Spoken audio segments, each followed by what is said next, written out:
Welcome. Next, we will do a few examples of finding and classifying critical points of functions of two variables. We will take a very simple situation for our first example. It's a quadratic polynomial. In principle, this can be done using algebra, but the algebra is more complicated than high school algebra. So we will do it using our calculus method. The function is x squared minus 4xy plus y squared plus 6y. So first we find the equations for the critical points, which are given by finding the partial derivatives of f and setting them equal to 0. We have done quite a few partial derivatives by now, so I will go through this rather quickly. When I do the partial derivative with respect to x, I treat y as if it's a constant. In the first term I have x squared, derivative with respect to x is 2x. The second term I have minus 4xy. So derivative with respect to x is minus 4 times 1 times y, or minus 4y. The third and fourth terms have only y, so we treat them as if they're constants, and derivative of a constant term is 0. So fx is 2x minus 4y, and setting that equal to 0 gives me my first equation. The second equation comes from finding the partial derivative with respect to y and setting that equal to 0. In the first term I have only x squared. When I'm differentiating with respect to y, I treat x as if it's a constant, so the derivative of x squared with respect to y is 0. Second term I have minus 4x times y. Minus 4x is like a constant factor, so derivative of minus 4xy is minus 4x times 1, or minus 4x. From y squared I get 2y, from 6y I get 6.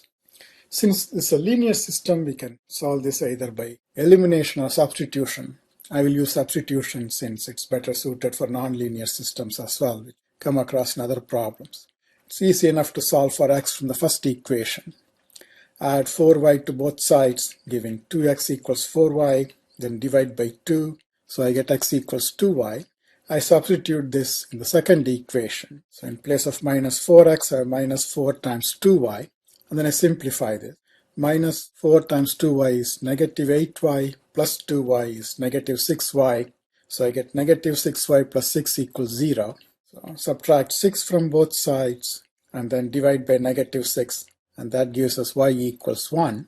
I plug this back in the equation I have for x here. X equals 2y. So if y is equal to 1, x is 2 times 1 or 2. So there's only one critical point, x equals 2, y equals 1.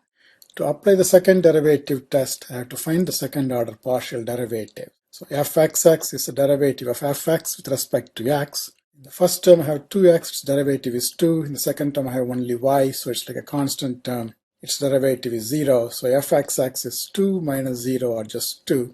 So to find fyy, I differentiate fy with respect to y. The first term has only x in it, its derivative with respect to y is 0. Second term I have plus 2y, the derivative with respect to y is 2.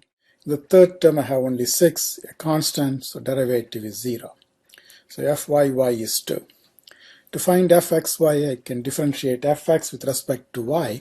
So I need to differentiate 2x minus 4y with respect to y. That gives me 0 minus 4, so fxy is negative 4.